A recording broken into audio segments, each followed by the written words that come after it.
Halo, Assalamualaikum warahmatullahi wabarakatuh. Selamat datang kembali di channel Zain Permana.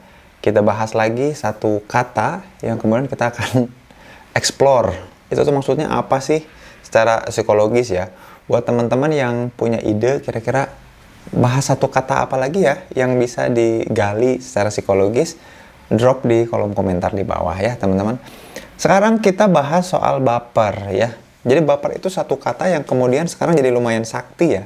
Jadi ada sebuah meme yang kemudian bilang gini, jadi kalau zaman dulu kalau ada apa-apa tuh, oh ya udah aku salah, aku minta maaf. Tapi ketika orang kemudian mengekspresikan sesuatu, kita bilang baperan loh, ya elah gitu doang, baper gitu ya. Jadi ketika kita menyakiti orang lainnya marah tuh malah kita sebut sebagai orang yang baper.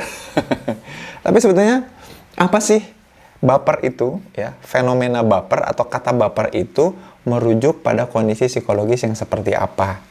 Jadi kira-kira orang yang seperti apa sih yang disebut dengan baper? Atau baper itu kira-kira menjelaskan apa ya?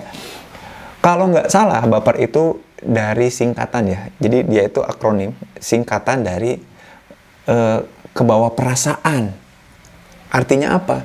Tiap kali seseorang mengalami sebuah kejadian, tiap kali nih ya. Jadi tiap kali, almost every time. Tiap kali orang itu kemudian menemui sebuah situasi, mendapati sebuah kejadian, ia selalu merespon kejadian atau situasi itu dengan cara yang ekstrim secara perasaan. Saya ulangi lagi ya. Jadi kalau kita ngadapin sebuah kejadian, kalau orang itu ngeresponnya ya biasa aja, perasaannya tuh biasa terhadap situasi itu. Contoh misalkan, aku lagi ngantri untuk beli makan. Nah ternyata makanan yang mau aku beli habis buat sarapan. Ternyata habis. Oh ya udah, habis, sedih, kecewa, oke.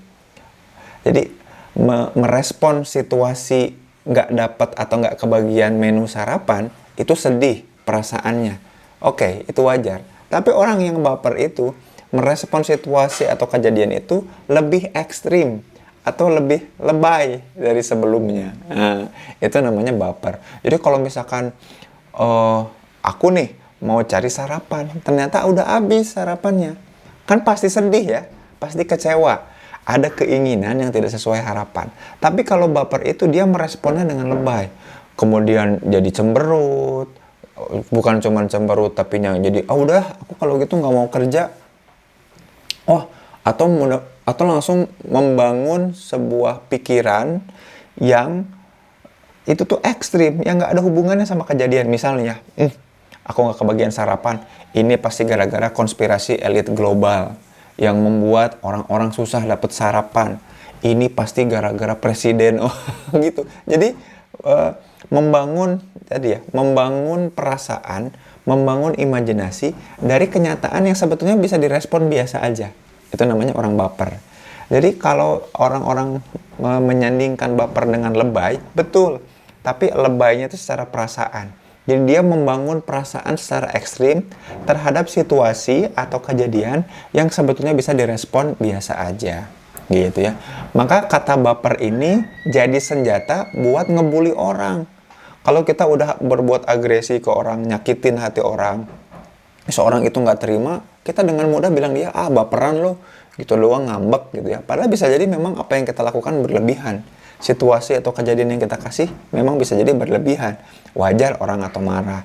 Nah kadang-kadang kata baper itu dipakai untuk malah membuli orang juga ya. Baperan lo, gitu doang, baper lo. Ya elah, cuman cemen gitu doang, baper lo gitu ya. Nah yang jangan sampai digunakan baper itu untuk menjudge orang lain ketika dia merespon situasi yang padahal kita yang salah. Tuh jangan. Dan itu sering dipakai sekarang soalnya. Padahal baper itu sebetulnya untuk menjelaskan bahwa seringkali kita loh ke dalam diri, bukan ke orang lain.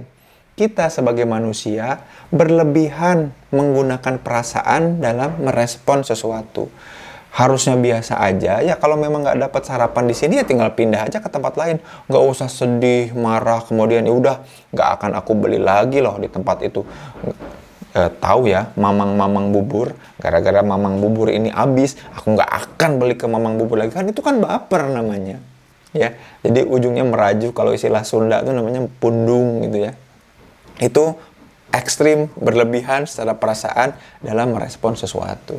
Nah, pertanyaannya, apakah dalam kehidupan sehari-hari teman-teman ketika merespon kejadian tuh ekstrim nggak ya? Lebay gitu ya dalam mengekspresikan perasaannya, dalam membangun perasaannya.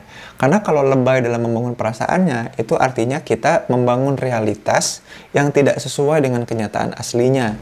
Halu itu kemudian ujung-ujungnya gitu. Nah, mudah-mudahan kita terhindar dari orang-orang yang baperan ya. Termasuk baperan juga dalam kaitannya sama relasi ya. Ada orang yang ngechat biasa aja terus kita jadi baper. Ini apakah dia suka sama aku gitu ya? Apakah dia ada maksud lain? Kan enggak juga gitu. Nah, sekali lagi, kata baper adalah sebuah kata yang kemudian menjadi representasi atau hal yang digunakan untuk menjelaskan bahwa seseorang, terutama kita, individu, itu seringkali merespon situasi atau kejadian secara berlebihan. Nah, apalagi dalam konteks perasaan. Itu yang membuat kita harusnya lebih mawas diri, lebih relevan lah sama realitas yang ada. Kalau kejadiannya seperti itu, ya logikanya seperti apa, ya sewajarnya lah dalam merespon dan bersikap.